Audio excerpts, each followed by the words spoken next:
pagi saudaraku yang terkasih dimanapun berada pada pagi hari ini. Salam damai sejahtera bagi kita sekalian.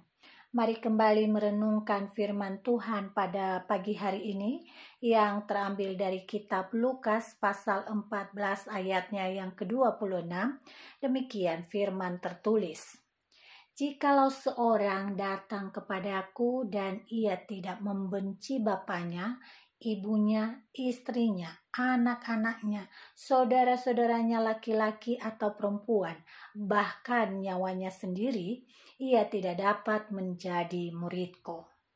Saudaraku yang terkasih, murid adalah kata serapan yang berasal dari bahasa Arab yang bermakna seseorang yang berkomitmen. Akar katanya sendiri mempunyai arti keinginan yang kuat dari dalam diri. Tentu saja ini gambaran dari seseorang yang berkeinginan kuat dan itu berasal dari dalam dirinya untuk terus belajar. Jadi kalau seseorang sudah tidak lagi punya komitmen yang ditandai dengan semangat kuat untuk terus belajar, maka pada hakikatnya orang itu tidak dapat disebut sebagai murid. Saudari dan saudaraku yang terkasih, dari pengertian ini, seorang murid bukan saja menjadi pengikut yang ikut-ikutan tren. Dengan pengertian ini juga kita bisa menilai orang yang saat itu berduyun-duyun mendekat pada Yesus dan mengikutinya di mana dia pergi. Tentu saja dari antara mereka, banyak yang hanya sekedar berduyun-duyun oleh karena banyaknya perkara besar dan mukjizat besar yang diperbuat oleh Yesus. Buktinya ketika Yesus disalibkan, mereka meninggalkan begitu saja, bahkan mengambil posisi sebagai penonton. Ya, sebagian orang pada zaman itu hanya terpesona, sebatas itu saja. Saudaraku yang terkasih, di dalam Alkitab, kata murid jauh lebih dalam dari apa yang kita tahu sebelumnya. Seorang murid itu adalah menjadi pengikut atau seseorang yang berjalan di belakang gurunya. Menjadi murid Yesus berarti mengikut Yesus di jalan hidupnya yang menempuh via dolorosa atau jalan salib. Jadi seseorang yang ingin menjadi murid Yesus selalu harus mengingat bahwa dirinya bakal berjalan di belakang Yesus dan memikul salib. Jika ini esensinya, biarlah kita bertanya pada diri sendiri, masihkah punya semangat prima untuk menjadi murid Kristus yang dimaksud di dalam bagian ini. Saudara, sebenarnya Yesus tidak main-main terhadap siapapun yang punya keinginan menjadi muridnya. Seorang murid harus punya prioritas menurut Yesus. Ya, prioritas utama seorang murid adalah gurunya. Prioritas utama murid Yesus adalah Yesus. Tidak bisa ditawar. Ini bagian dari komitmen untuk menempatkan dia sebagai prioritas. Sampai-sampai di ayat yang kita baca sebelumnya, Yesus berkata, jika seseorang datang kepadaku dan tidak membenci bapaknya, ibunya, istrinya, anak-anaknya, saudaranya laki-laki atau perempuan, bahkan nyawanya sendiri, ia tidak layak menjadi murid. Waduh, masa iya begitu? Bagaimana mungkin Yesus yang mengajarkan cinta, kasih, dan pengampunan mengatakan demikian? Bukankah Yesus yang dulu mengajari untuk mengasihi dan memberkati musuh, sekarang justru mengajari untuk membenci orang-orang yang terdekat?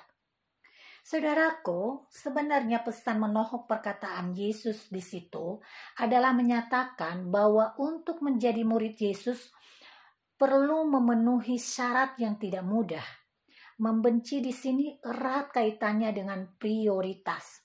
Yang mana yang harus didahulukan?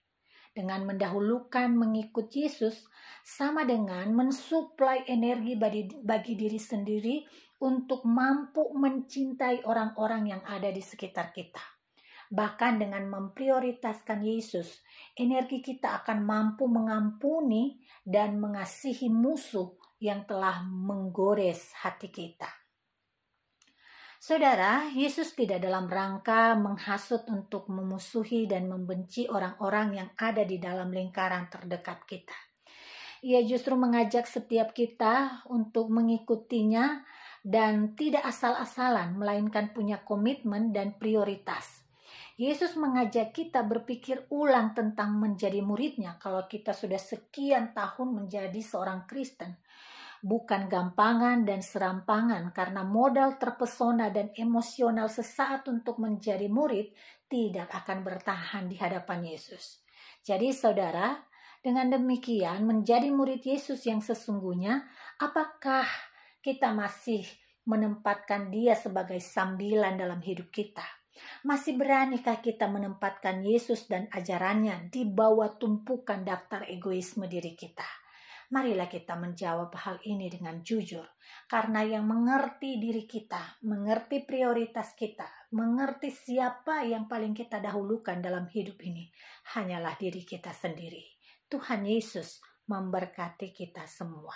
Mari kita berdoa.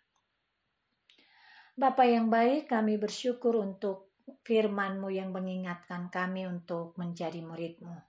Ajar kami untuk menjadi murid yang setia dan tangguh dalam menghadapi berbagai pengalaman yang datang di hadapan kami. Ajar kami untuk mewujudkan bahwa mencintai nilai-nilai kerajaan Allah, mencintai Yesus dan ajarannya adalah juga sebagai energi kami dalam menebar cinta kasih di dalam dunia ini dan terhadap orang-orang yang kami kasihi. Karena itu ya Bapa, ajar kami pada hari ini untuk terus menempatkan Engkau sebagai yang utama di dalam hidup kami. Di dalam nama Yesus Kristus kami mengucap syukur dan memohon. Amin.